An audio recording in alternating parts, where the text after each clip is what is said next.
Greetings, this is Faolan. This is the current year, 2016, and oh my god, what an interesting year this has been. The US has decided to elect a complete buffoon over the pure evil that is Hillary Clinton, and let's be honest, we all thought Hillary was going to win, and we were all really shocked when she didn't.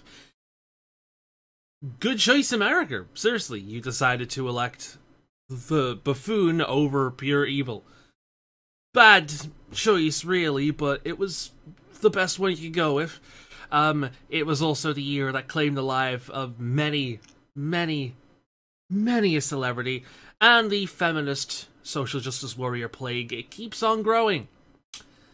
To the point where even people who haven't been involved, and just keeping up with all the bullshit, outright lies and corruption and indoctrination in children these fuckers have been spewing and dealing in, even the general public is starting to get a little sick of them at this point, so I suppose that's good. But fuck all that, we're here to talk about important stuff. Video games! So, this is my yearly thing that every YouTuber that's into gaming needs to do, and let's be honest, I enjoy it. I hope you enjoy watching them. I watch a bunch of them every year. This is my top 5 games of 2016. Right, so before we go into it, let's start off with the rules. I'm sure you already know this by now, but for those who don't, no re-releases, no expansions or DLC, no games that I haven't completed, and of course no games that I haven't even played yet, despite the fact that these are all fantastic things on the screen right now, except the games that I haven't played yet, which I don't know, but I hope I enjoy them because I will buy them at some point if I haven't already. I do have The Last Guardian sitting in the other room right now.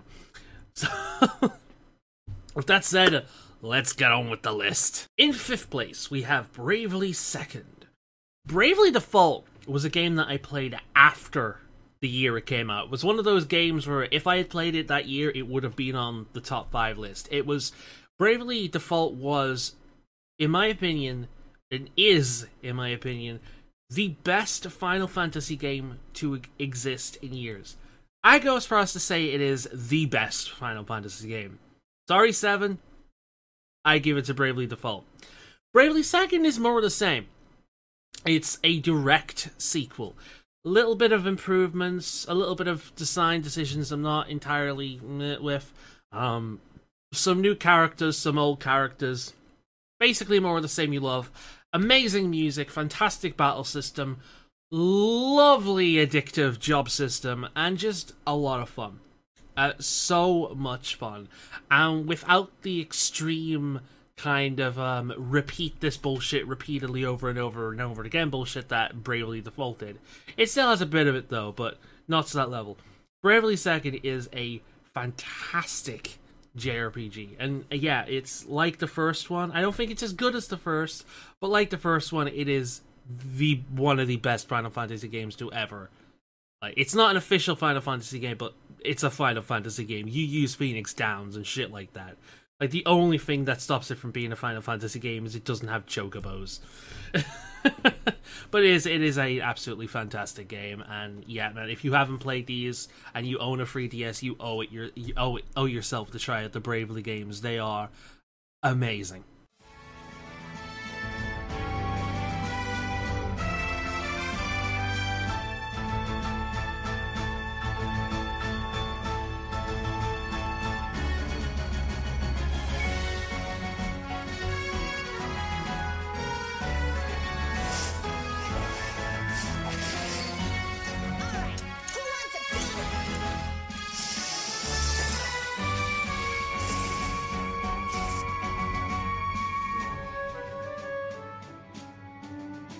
Agnes, where is the Kaiser taking her?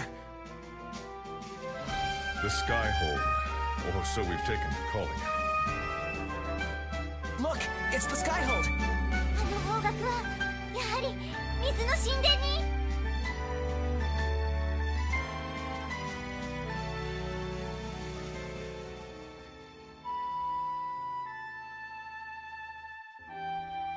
You, the pendant! We're going to save Agnes. Agnes, I'm coming. We're all coming to rescue you.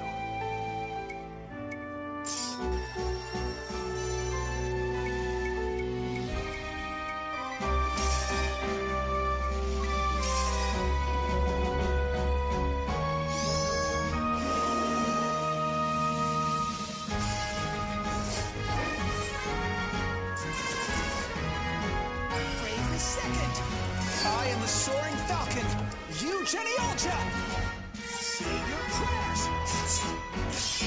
this is our Kus de Gravy. In number 4, we have the game that everybody that knows me knew will be on the list.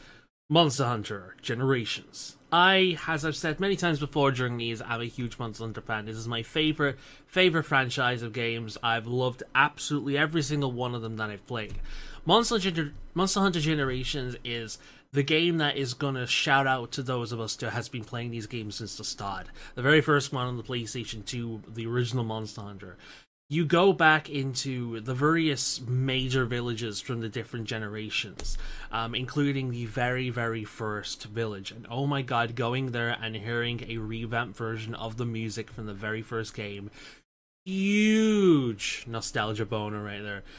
As always, the game features some of the greatest combat and boss fights in video gaming in general. Some incredibly badass armor and weapons. Some great new additions to the roster. Some amazing new monsters that are really fun to fight. And the greatest, most welcoming, friendly community in video game history. Like, the Monster Hunter community is absolutely filled with just really friendly, welcoming, and amazing people. A lot of us are just really happy to see a bunch of new fans come in from Nintendo, since they've been coming on Nintendo games now, and Nintendo's done wonders for the success of these games in this country, which, despite being absolutely huge in Japan, have always been very niche here. So a lot of us are in the Monster Hunter community are really, really glad to see new players. It is a fantastic series that needs a lot more love. And yeah, just hours upon hours upon hours upon hours of content, with new free content coming out in DLC form completely free every month. I love this game. I never 100% them, because I can only go so far on my own, and then I have to rely on other people, and then I get distracted by other things, but I break that rule for Monster Hunter because there's no real end. For Monster Hunter, you just keep going, and yeah, I've seen all I need to see. I've fought the big bosses and whatnot, and mwah, it is a fantastic game, as is usual for Monster Hunter.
In third place, we have the what the fuck is that entry, something that happens every single year. Digimon Stories Cyber Sleuth. This is a game that came out in Japan a year or so before it came out over here. In fact, I don't even think they had plans to release it outside of Japan. But a shit ton of people got online, they made this big community around it, and they signed a petition. I was one of the people that signed it myself, and yeah, all the support pretty much enabled us to get it in this country. It was a huge success. They saw how much support it had over here, and like, alright, we're gonna release it.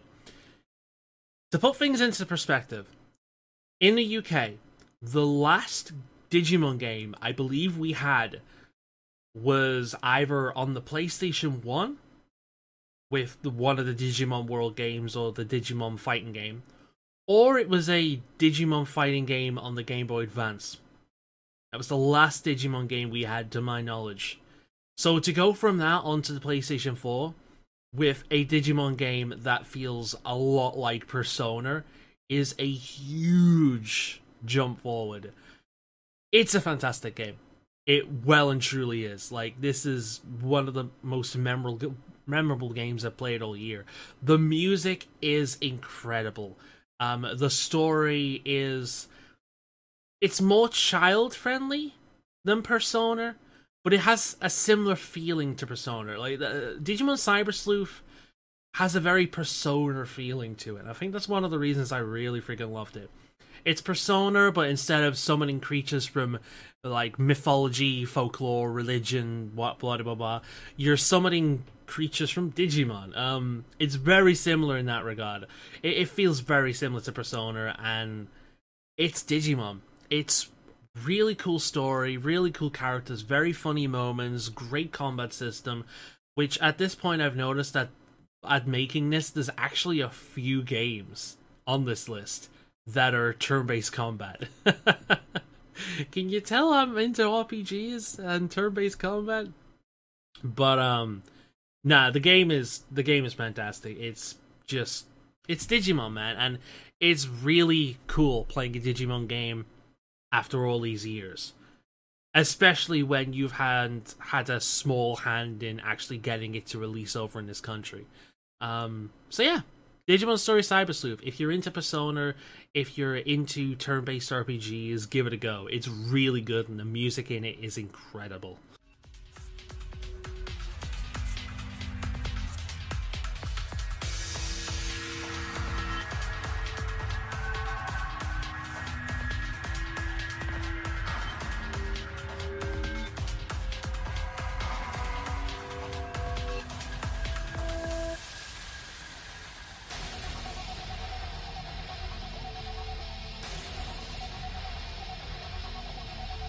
Digimon into Ultimate. Digimon, Digital Monsters, Digimon Cyber Sleuth.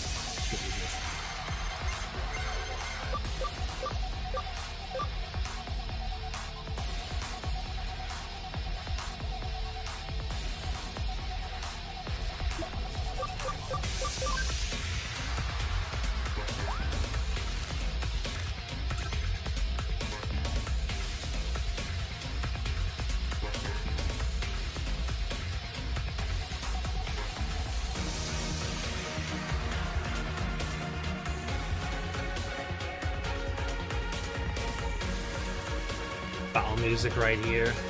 Get sucked into the digital world.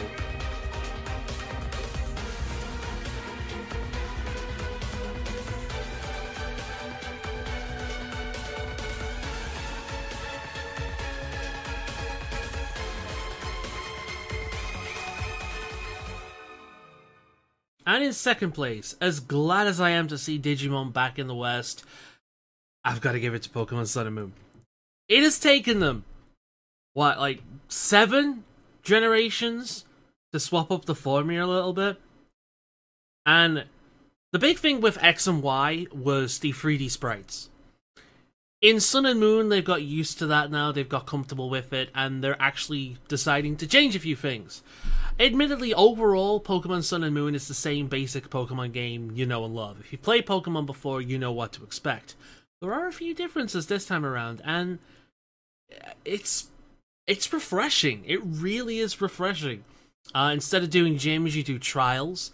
You very rarely face against the actual gym leader. There's a bunch of little quality of life stuff, such as seeing your character in, well, just little details, like seeing your hero, your character, your player in the combat scenario with your Pokemon. Better customization than in a previous game, improvements to the UI, things like if you faced a Pokemon before and you've beat it, it'll show whether the move you're going to use against it is super effective or not, because honestly, at this point, even someone who has played these Pokemon games repeatedly over 7 generations now, I still forget some of the goddamn combinations. I really do. The major negative I have for this game, really, there's 2 of them. The first one is fishing. They've took a step backwards with fishing. They've took a large step backwards.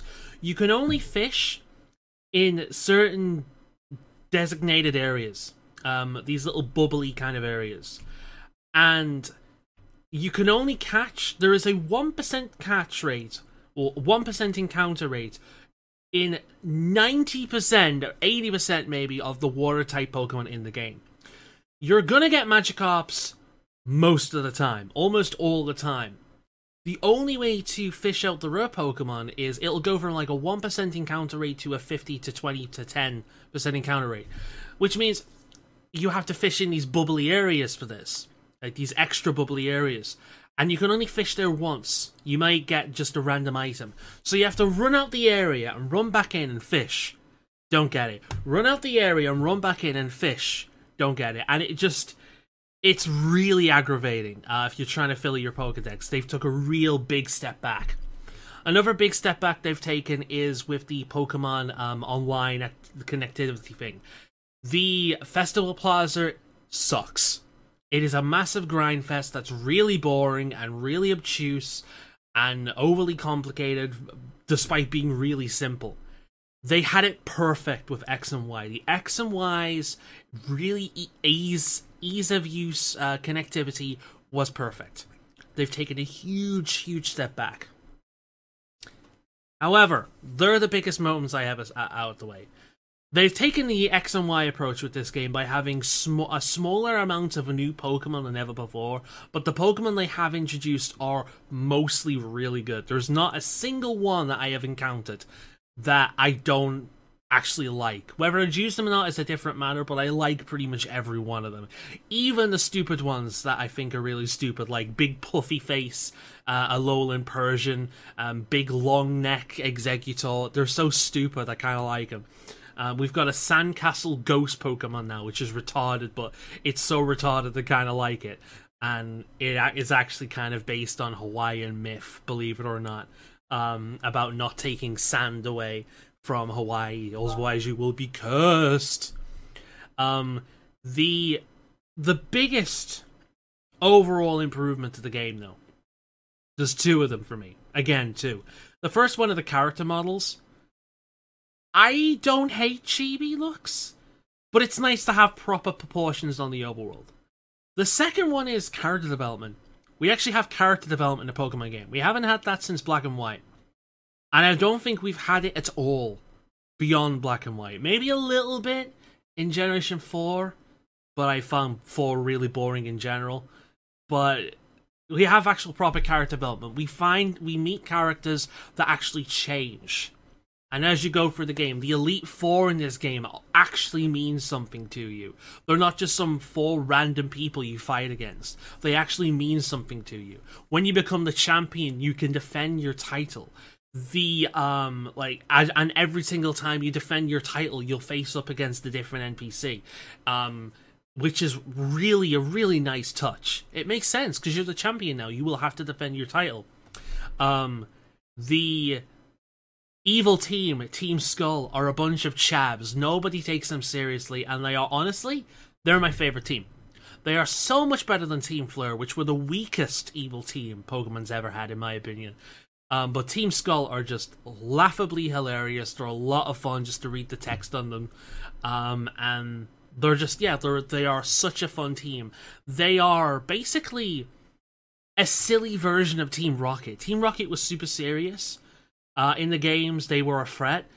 Team Skull are super silly version of them. And it makes sense because Rocket were gangsters. Skull are chaps.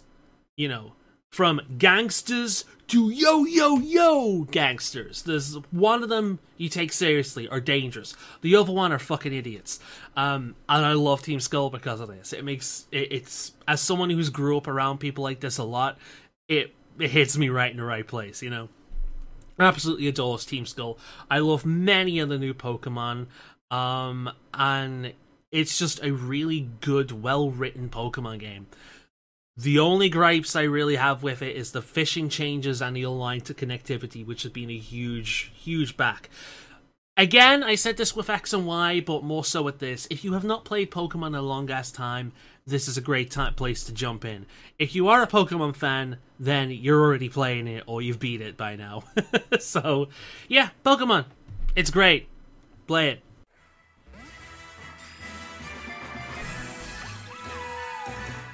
Pokemon game trailers are always some of the either the cringiest or boring trailers. They're always so bad.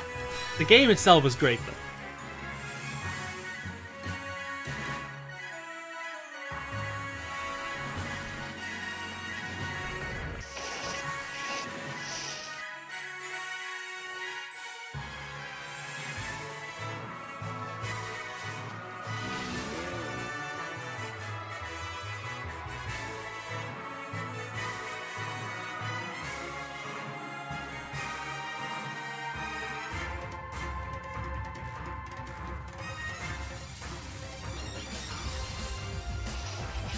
Oh, a little advice?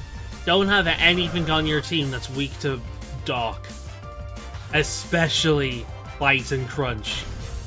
A shit ton of Pokemon in this game use that. I had difficulties with it at times because I had two that were weak to it. Yeah. The game was actually a bit of a challenge this time around as well. It was not a challenge since... Pokemon hasn't been a challenge at all actually since Generation 4. This one actually had moments of challenge, which was nice to see. And yeah, I'm talking through the trailer because the trailer's boring.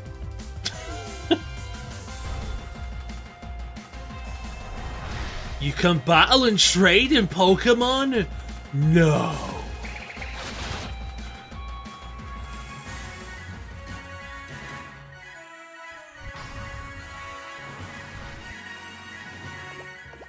Rockruff! I love that little guy.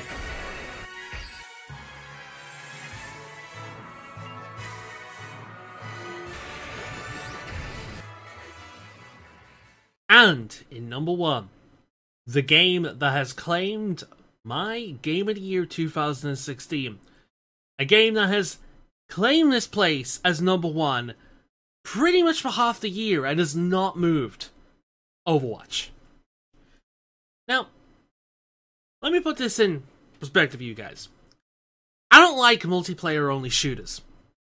I played Halo, Story Mode, and Horde Mode when that was available. Very rarely touched online. When I played Doom this year, I never finished it, but I spent a lot of I did play a lot of the story, and I spent a lot of time in custom maps with a friend. Didn't touch multiplayer. I'm the kind of guy to buy a shooter that its main focus is multiplayer and never touch the multiplayer. Overwatch has nothing but multiplayer. But holy shit is it fun. I have never, ever had this much fun in a multiplayer-only shooter. The characters in this game are so full of personality. Every single one of them they create, and there's been more released since it first came out. There's been 2 more this year since it came out early in the year, and they fit in really well. It's hard to imagine the game without them. The characters are so well realized. They are so well done. They are dripping with personality. The combat is so much fun. I love the abilities. The only thing I don't like about Overwatch, to be perfectly fucking honest with you, is Mei. Mei is cancer. She is the video game equivalent of Satan. She is the worst video game character to ever exist. Fuck Mei and everything she stands for. No, really. Overwatch is a fantastic game.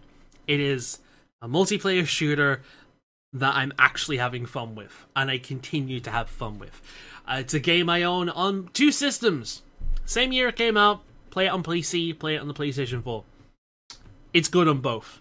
PlayStation 4 is slower, but easier to get into, and then PC version has the bigger community, better controls, and better frame rate and whatnot. But no man, it's a fantastic game. I currently say much about it because everything I could say about Overwatch has already been said about Overwatch. It's just one of those games where I'm really just surprised that I got into it. When this game was being announced, let's go into this. When this game was being announced and they were telling people about it, I'm like, oh, there we go, it's another Blizzard game. It's going to be declared the greatest thing to ever exist, even if it's shit. And the community will spend half the time bitching and moaning about every single fucking change and thing they do in the game. Then it came out. I thought, I'll buy it. Played it. Loved it. Didn't regret my purchase. bought it again on another system later on. It's really good. I cannot believe I got into a multiplayer shooter like this. It's really freaking good. And this doesn't happen very often, but I really think I'm going to be one of many, many people putting this as their number one this year. So, before we get on with the trailer, this has been Faolan Hot. This has been my top 5 this year, 2016. I hope you enjoyed. I will see you again next year, and Merry Christmas, Happy Holidays, whatever it is you celebrate. I hope you have a good end of the year. Bye for now. Conflict. As the world teetered on the brink of anarchy, a new hope arose. An elite international task force charged with ending the war and restoring liberty to all nations. Overwatch. Soldiers, scientists, adventurers, oddities. Guardians who secured global peace for a generation. Under its steadfast protection, the world recovered. And today, though its watch has ended, its soaring ideals of freedom and equality will never be forgotten. That was so cool! In that one battle, they had Soundquake. Remember, he has, like, chest missiles? So which one's your favorite? Mine's Fusionator. No. Tracer. Yeah, Tracer. She's like, cheers, love. The cavalry's here. Pew, pew, pew.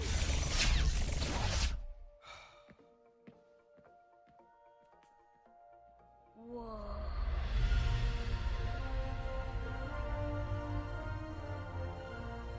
That's Doomfist's gauntlet.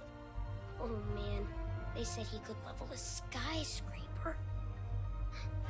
And remember, he was all fighting and Winston beat him and was like, Primal Punch! That's only in the holovids. Everybody knows Overwatch got shut down. Half of them are just mercenaries now.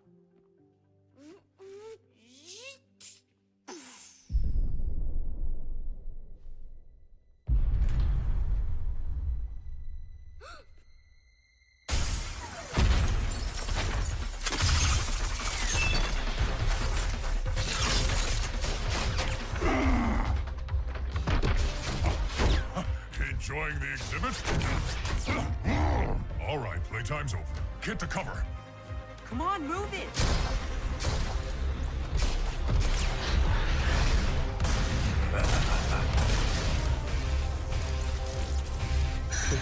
There you are.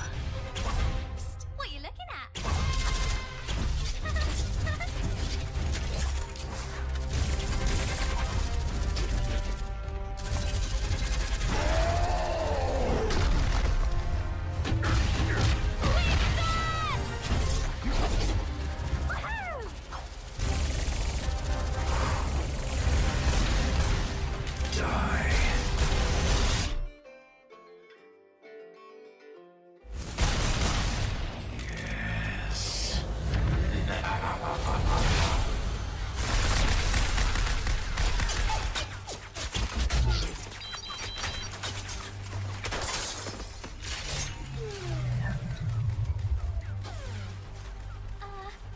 Don't worry, loves. Cavalry's here.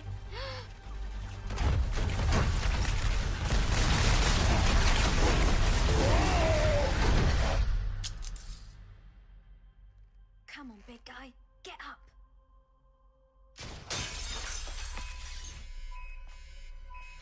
Oh no!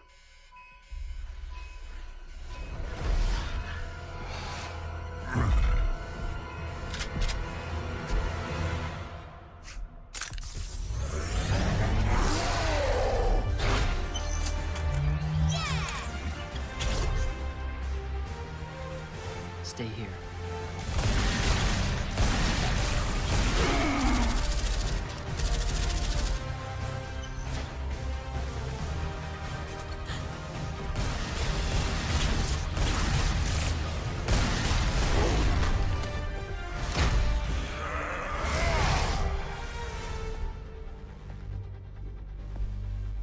Watch out!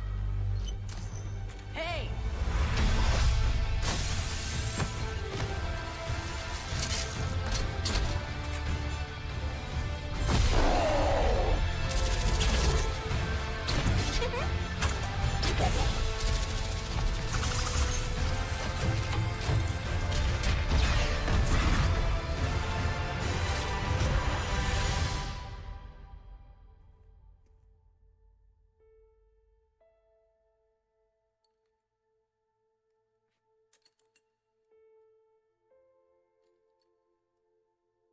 You know, the world could always use more heroes.